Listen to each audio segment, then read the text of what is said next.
Hea rahvas, head kaasamõtlejad, loodame, et olete saanud piisavalt sirutada, võtke palun istet ja asume arutama. Selleks ma palun siia oma head kolleegid teistest ülikoolidest, Kärt Trummel,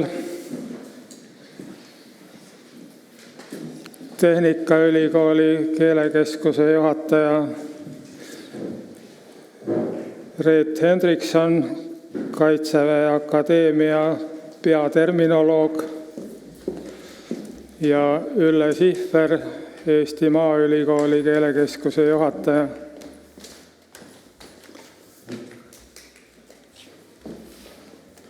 Kahjuks ei ole meil täna ei saanud tulla inimene, keda soovisime Tartu Ülikoolist, aga katsume ilma temata hakkama saada. Ja pärastpoole saate kõik sõna, nii et siin on ka tartlasi meie hulgas, nii et võivad vabalt sõna võtta. Nüüd, millest alustada?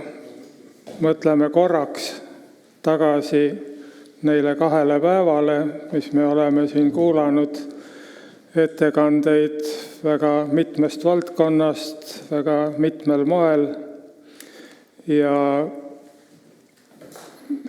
võib-olla igaüks teist ütleks, et mis on see peamine, mille te neist 2 päevast kaasa võtate. Mõni mõte, midagi, mis võib-olla üllatas, midagi seni kuulmatut äkki või muidu põnevat või olulist. Võib-olla Ülle või alustab, sest mina sain ainult olla väga vähestes ettekannetes, kuigi ma juba enda jaoks panin nagu mõtted paika ja olin väga rõõmus näha, et nendes sisukokkuvõtetes oli väga palju selliseid mõtteid, mida mina ka heietasin. Jaa, ma usun, et mikrofon on paigas. On paigas, ja aitäh. Olen tänasel päeval siin ja üks mõte jääb teist taga. Ja mõtlesin siis nüüd kaasa sellel teemal, millega see termin meie ellu tuleb. See mõte tekkis sellest, et meil siin oli selline mõttekäik, et termin tuleb koos keelega. Mis on meie tegevuse keskmes? Me teame seda, et meie väljendus on mõistepõhine ja mõiste vajab terminit. Kui see niimoodi on, siis jäin ma mõtisklema nende tõlkeraamatute peale, mille sisu on äärmiselt tähtis, mis on teed rajavad, elu muutub kogu aeg, ühiskonda tulevad uued nähtused ja väga hea on, kui ingliskeelses maailmas keegi juba paneb kirja teooria ja et meie saame selle kiiresti kätte, sest operatiivselt selle raamatu info vahendatakse eestikeelse raamatuna Eestis. Kui see nii on, siis on ju kõik suurepärane. Ja sealt, kui tuleb uus nähtus, siis tulevad uued terminid. Ja siis ma jäin mõtlema tõlkija ja toimetaja ülesande peale. Sellisel juhul on 2 varianti. Kas tõlkijal ja toimetajal on juures termini töörühm, kes selle uue nähtuse kohta loob terminid, sest raamat on millestki uuest, mida eesti keeles ei ole seni veel väljendatud.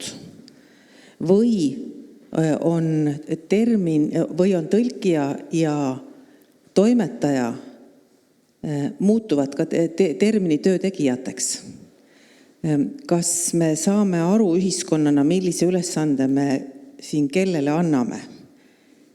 Ja siis on meil see piiratud ressursi moment sellega, et tõenäoliselt on vaja seda informatsiooni eesti keeles, Eesti ühiskonnas kiiresti, operatiivselt, sest teised mujal juba teevad.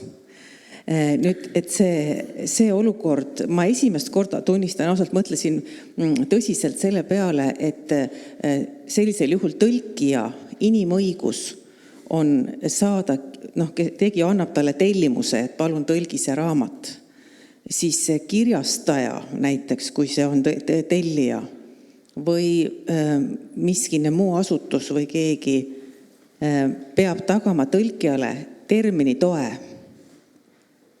Või on kuskil need geniaalsed tõlkijad, kes suudavad siis tohutu kiirusega luua hulgemalt uusi termineid.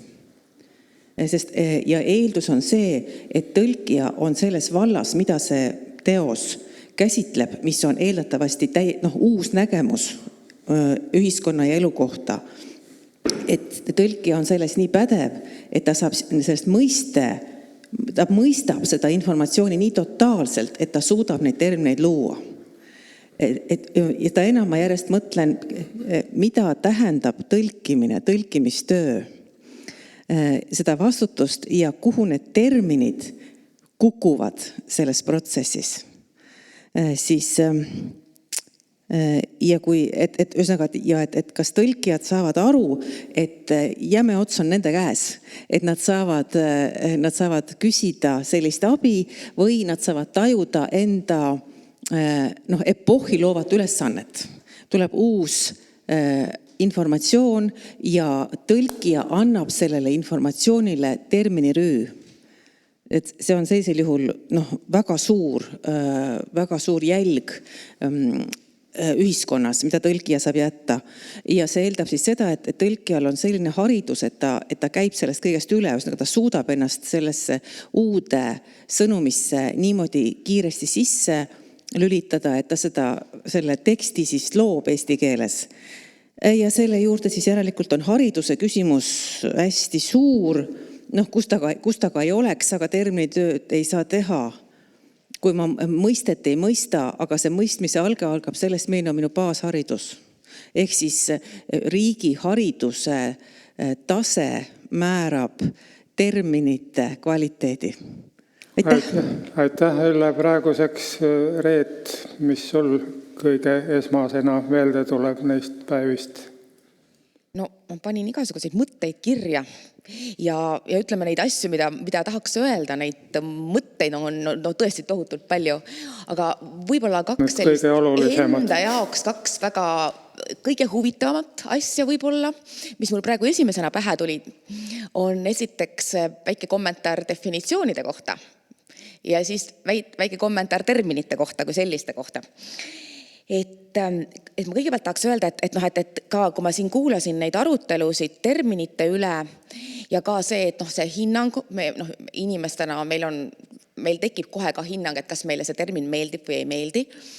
Et ka oma termini, ma juhin Kaitseväes või riigikaitse terminite töörühma ja olen tähele pannud seda, et kui me arutame terminite üle, esimene on muidugi definitsioon ehk see tähendus, ja kui me nendes mõistetes me saame kokkuleppele, kui me joonistame, Kaitseväelane hakkab kohe joonistama, et on väga visuaalne ja see on väga-väga hea variant panna see joonisena kirja, kuidas need mõisted seal paiknevad, et karpima ja kanaliseerima ja suunama lihtsalt mõned näited on ju, inglise keeles contain ja turn ja canalize.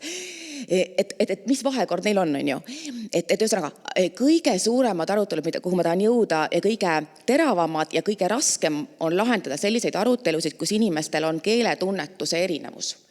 Seda keeletunnetuse erinevust on väga raske, see on nagu maailmavaade, et seal seda nagu, et kumb nüüd on otstarbekam näiteks, on vahepeal seda otstarbekuse asja jällegi, et ka mis on otstarbekus on eraldi küsimus, on ju, et ma võin seda erineval moel defineerida. Ja samamoodi on jällegi see, et täpselt, et milline termin minule meeldib, et selle üle on seda teisel inimesel selgeks teha, et minule meeldib see ja see on sellepärast parem, et mulle meeldib. Ja siis see tüüpargument on see, et kõik ju kasutavad nii või keegi ju ei kasuta. Ühesõnaga, see on see üks mõttelõng lihtsalt ütleme, mitte mingi koht, kus peaks vastuseid otsima.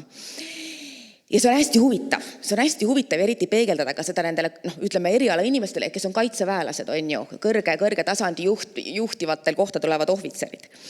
Ja teine mõte oli mul definitsioonidega, mille üle ma mõtlesin üsna täpselt nädal tagasi kõrgematel riigikaitsekursustel.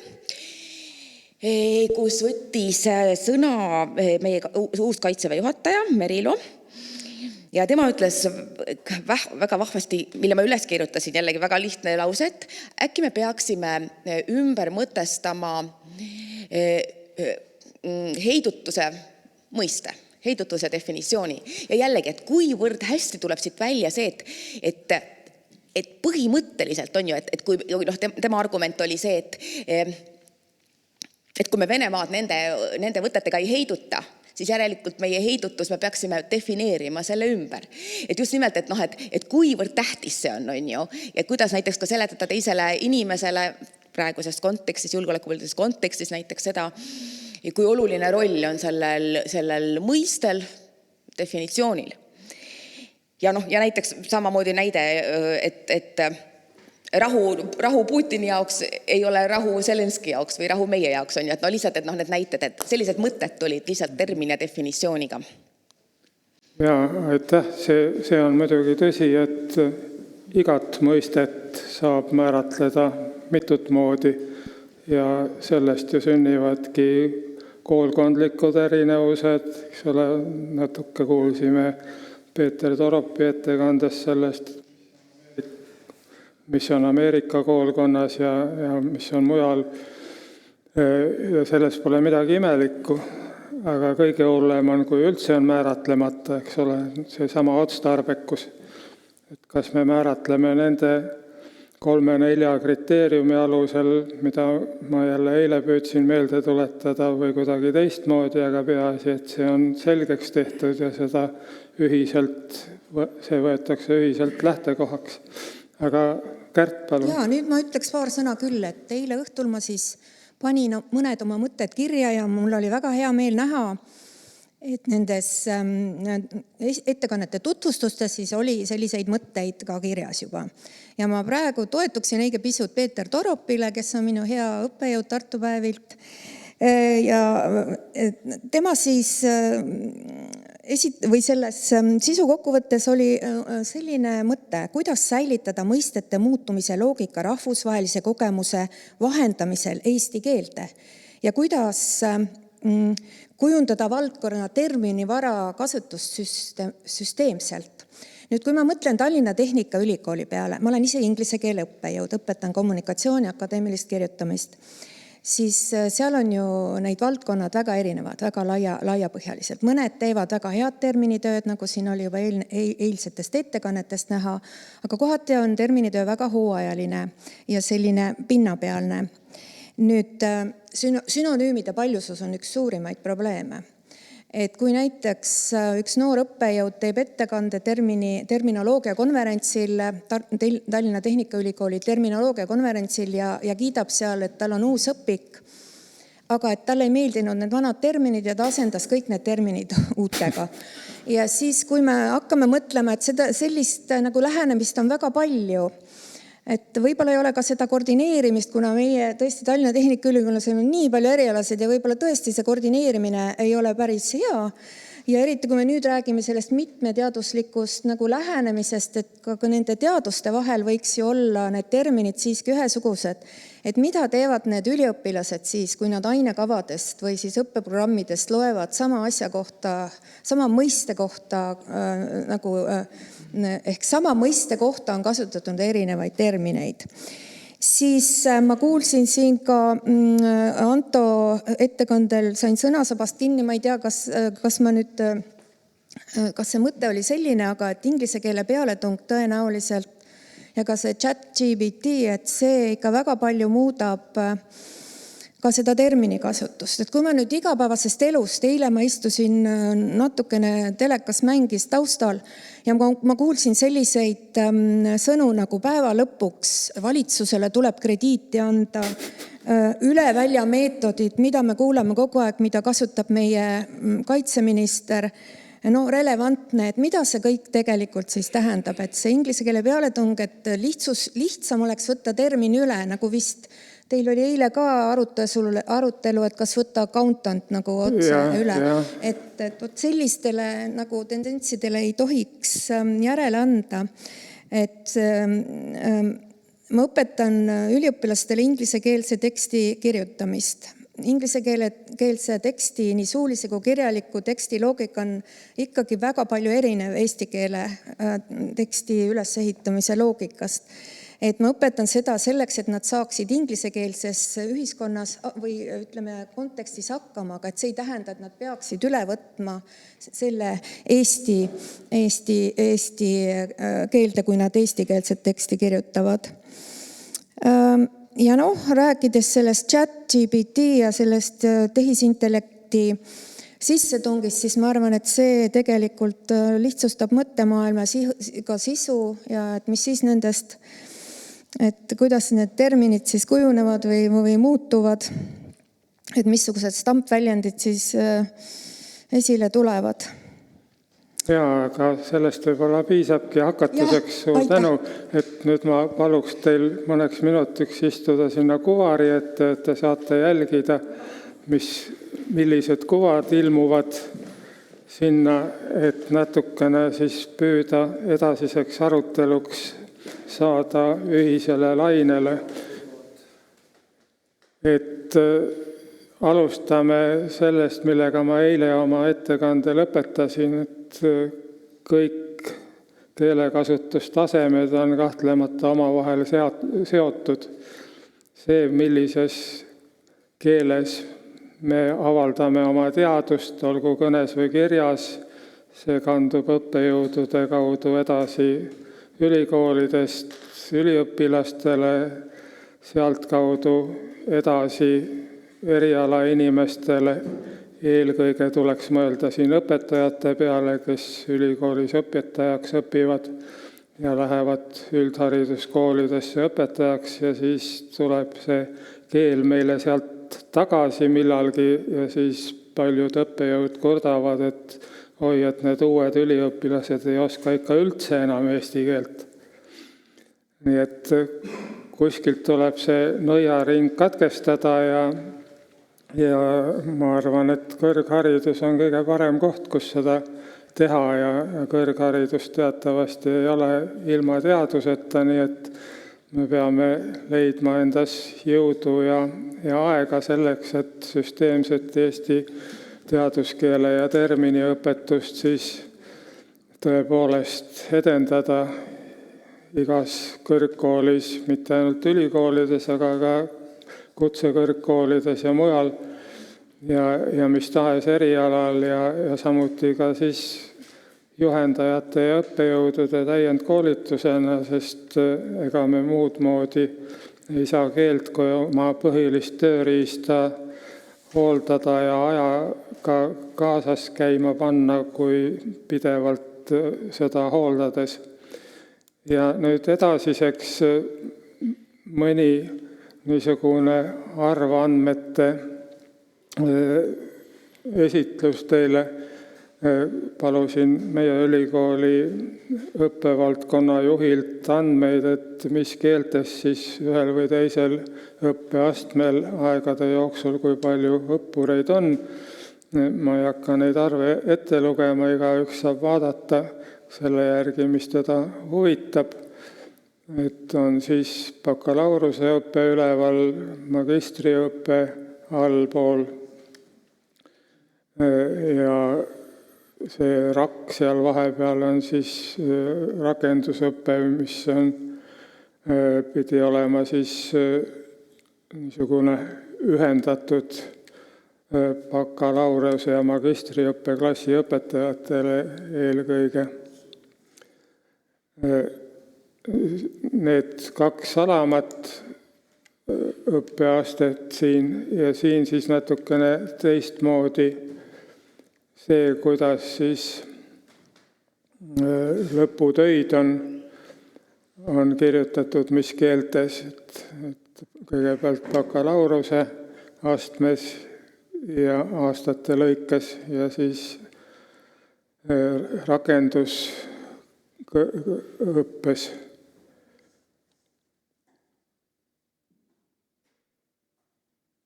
Et siin on väga vähe keeli, nagu näete, ainult eesti ja inglise ja üks üksik hispaaniakeelne lõputöö.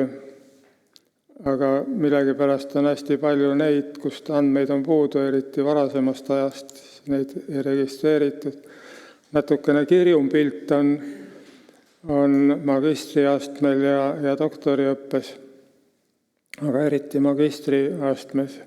Et seal nüüd need vene, saksa, soome, prantsuse ilmselt on seotud nende keelte ja kultuuride õppega eelkõige. Tõenäoliselt ei ole palju teisi, kes tahaksid inglise keele asemel mõnes muus võõrkeeles oma lõputöö kirjutada. Ja kui siis vaadata, kui palju meil ülikoolis on välisüliõpilasi olnud nüüd viimastel õppeaastatel, siis näeme, et mõnevõrra on nende osakaal kahanenud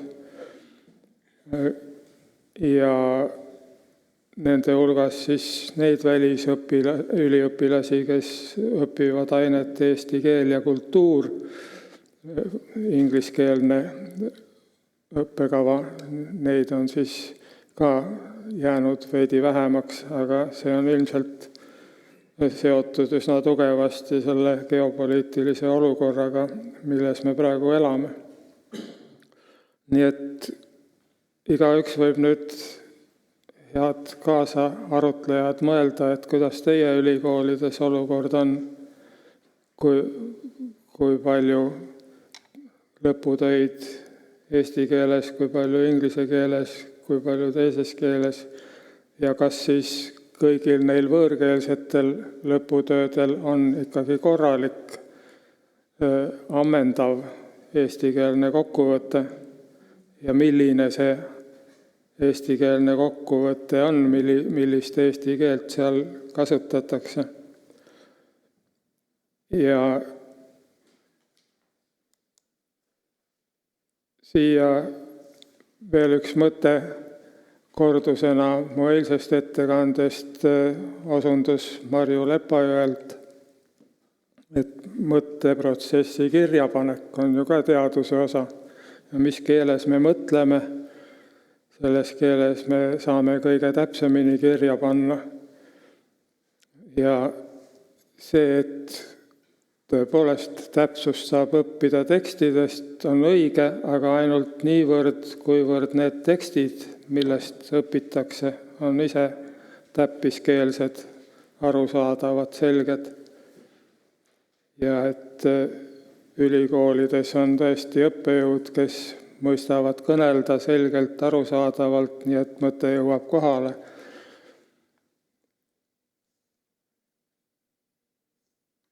Ja kõikidel ülikoolidel on Haridus-Teadusministeeriumiga halduslepingud ja need on üsna sarnased minu teada siin näiteks nüüd siis ministeeriumi ja meie ülikooli vahelisest halduslepingust väljavõtteid.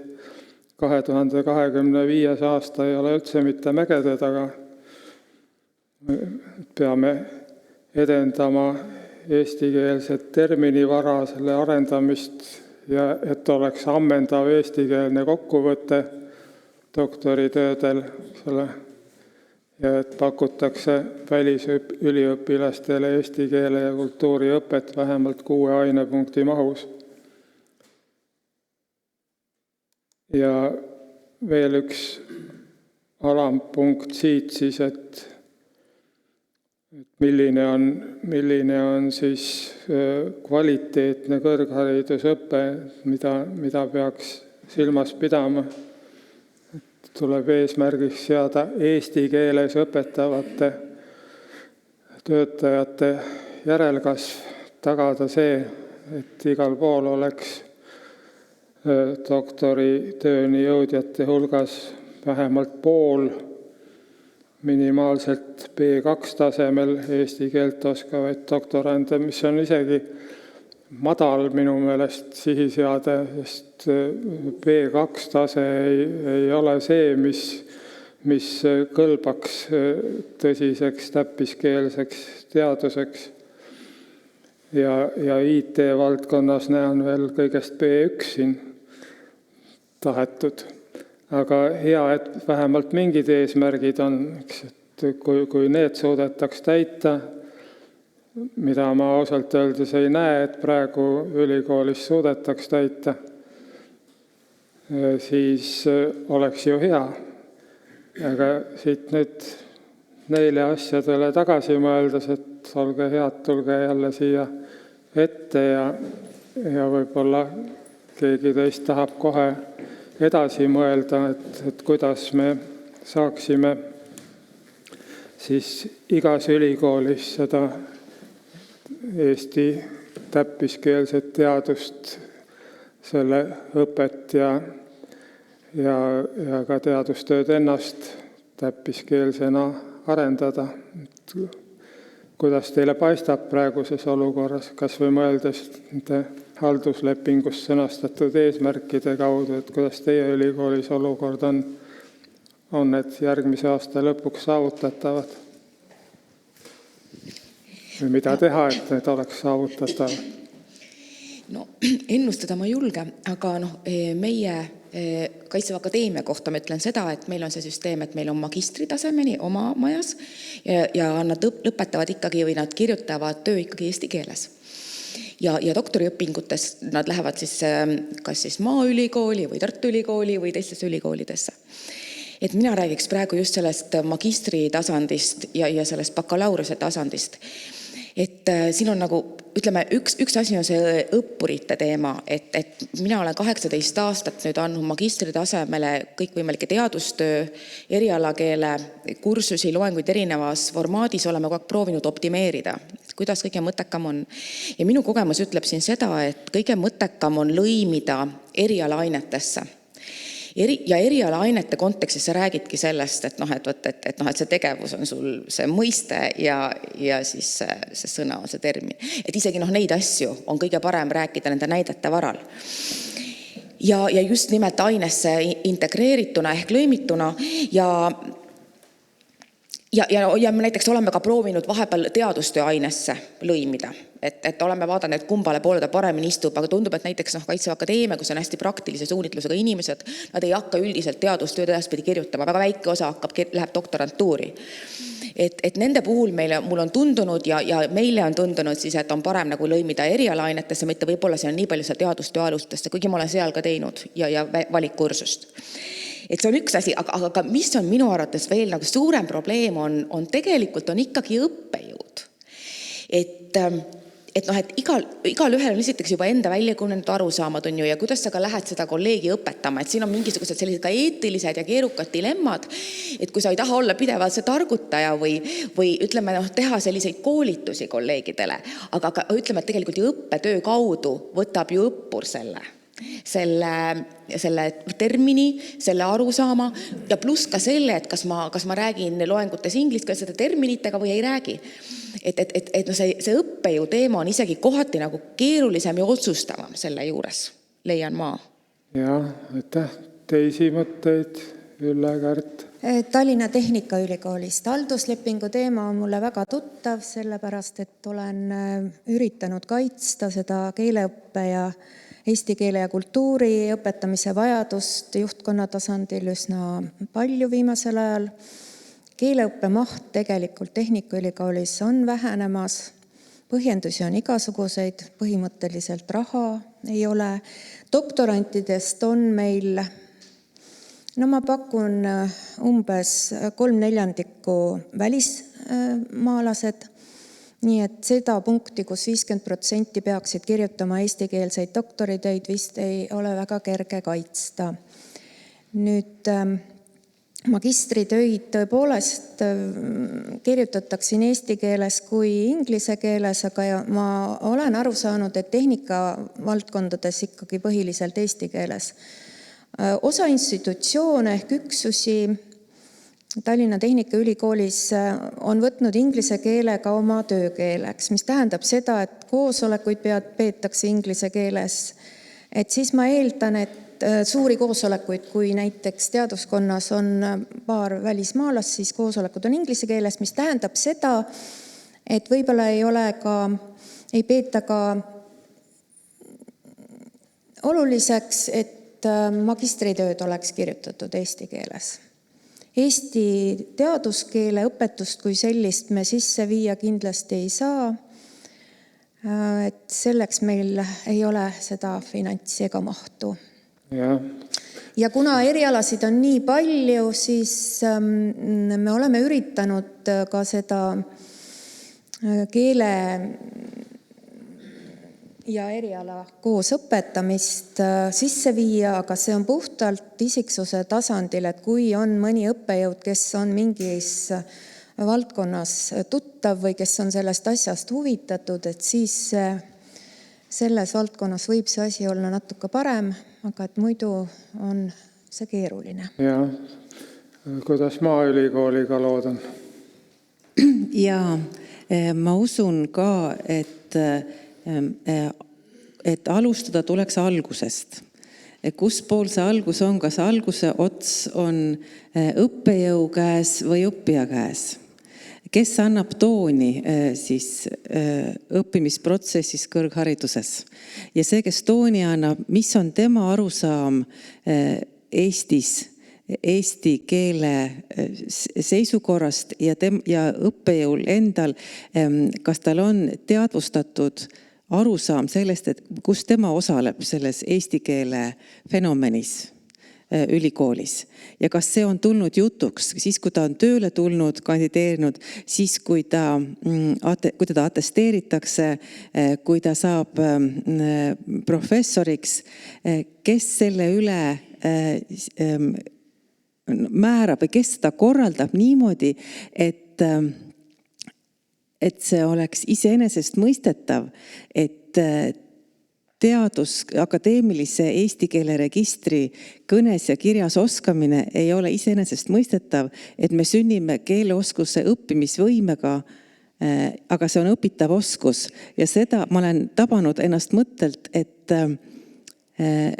ülikoolid on ju eriline fenomen riigis.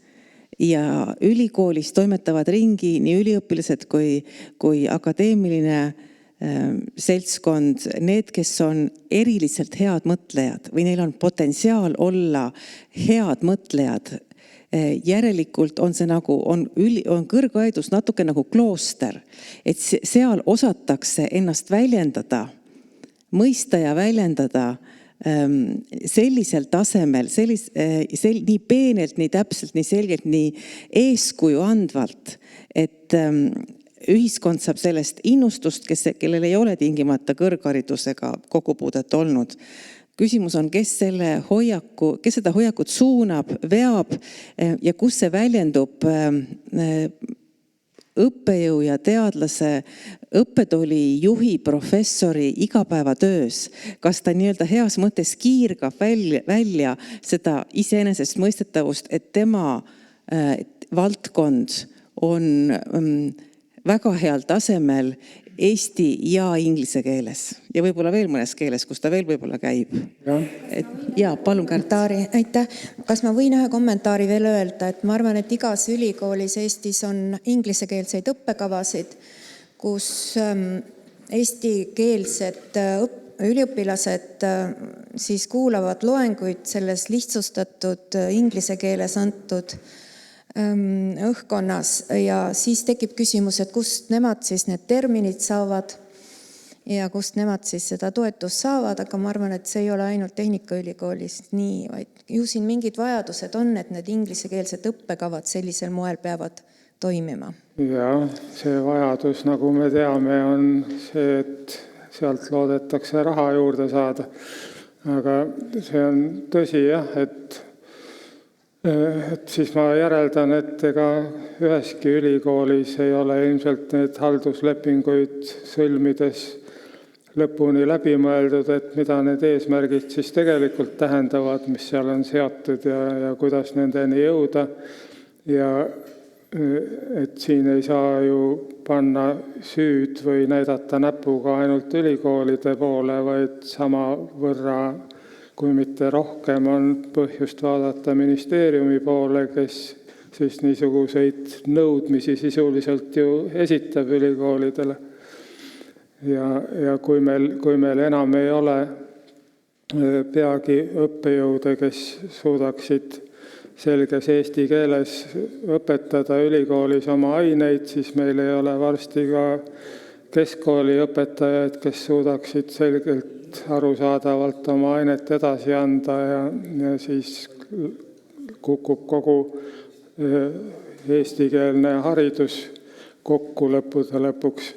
Nii et see on üks asi, millele peaks mõtlema, aga lõpetuseks ma panen nüüd siia ühe järgmise kuva, pakun välja mõned võimalused, kuidas võiks siis arendada kõrgkoolides täppiskeelsust, selgust.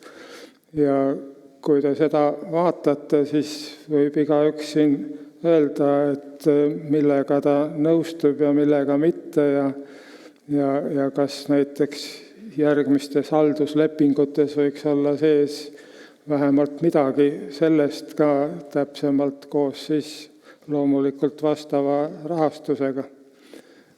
Ja ühtlasi siis küsin ka saalis istujate käest, et kõike kuuldut nüüd arvestades ja siit edasi mõeldes, et võib-olla teil on häid mõtteid pakkuda, kuidas saaks ära hoida selle, et kogu Eesti ühiskond muutub ingliskeelseks, sest nagu siin ka Anto juba näitas, et asi on päris hull ja üha hullemaks läheb, kui samas vaimus jätkata. Aga kui keegi saalist soovib sõna, siis mikrofon tuleb tema juurde. Mina olen rääkinud vist juba 30 aastat tagasi, et kõik algab tõlkimisest.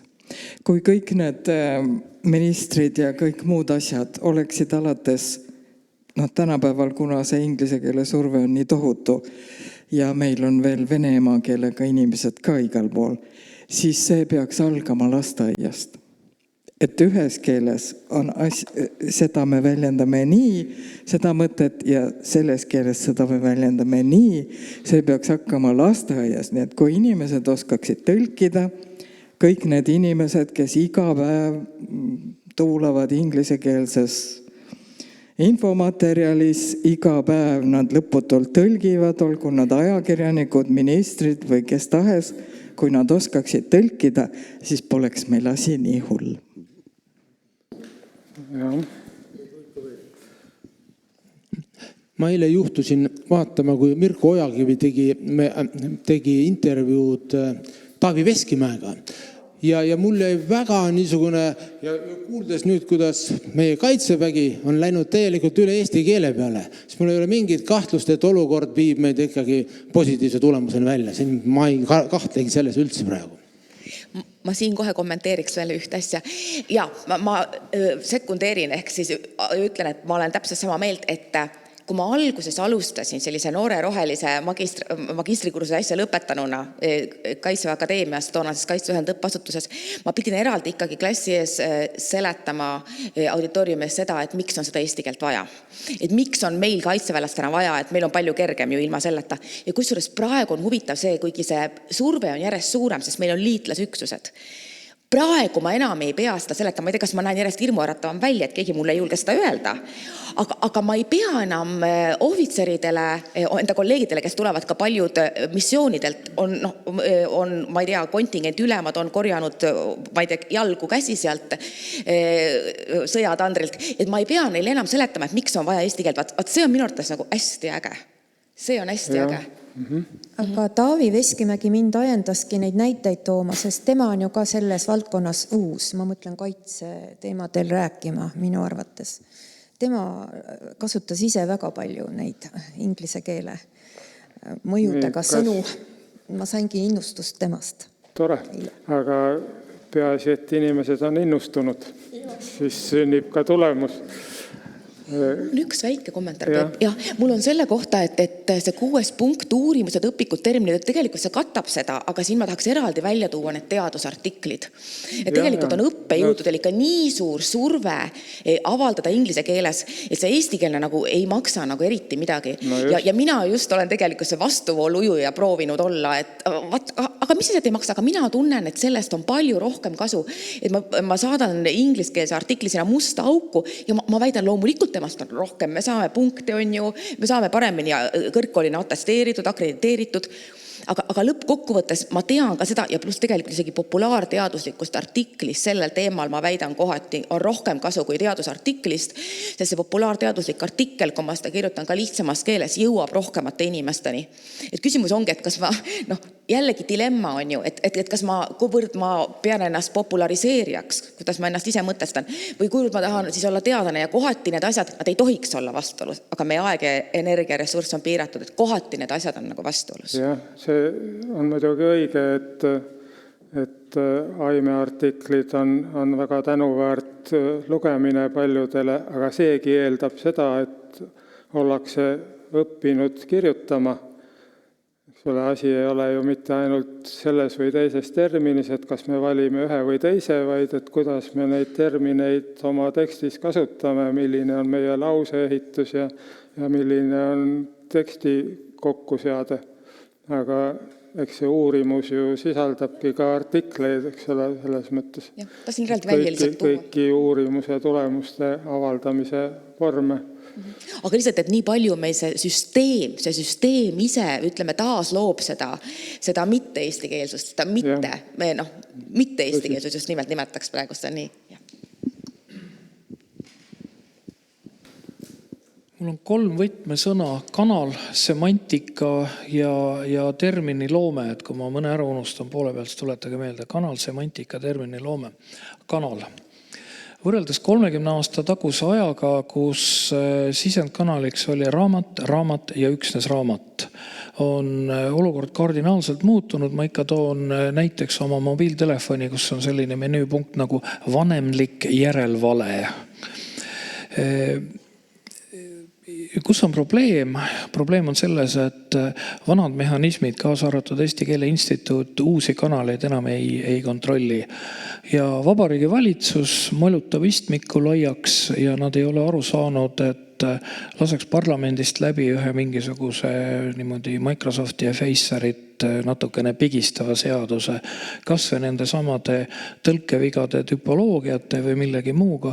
Ühesõnaga, et teie veebisait ei olnud arusaadav, teie Mobla programm ei olnud arusaadav, eksis elementaarse eesti keele vastu 15 000 euri trahvi ja siis hakkaks asi liikuma. Ehk siis, kui nad vabatahtlikult teevad, ei pea trahvi tegema, aga nad ei tee vabatahtlikult, neil on ka rahaprobleem.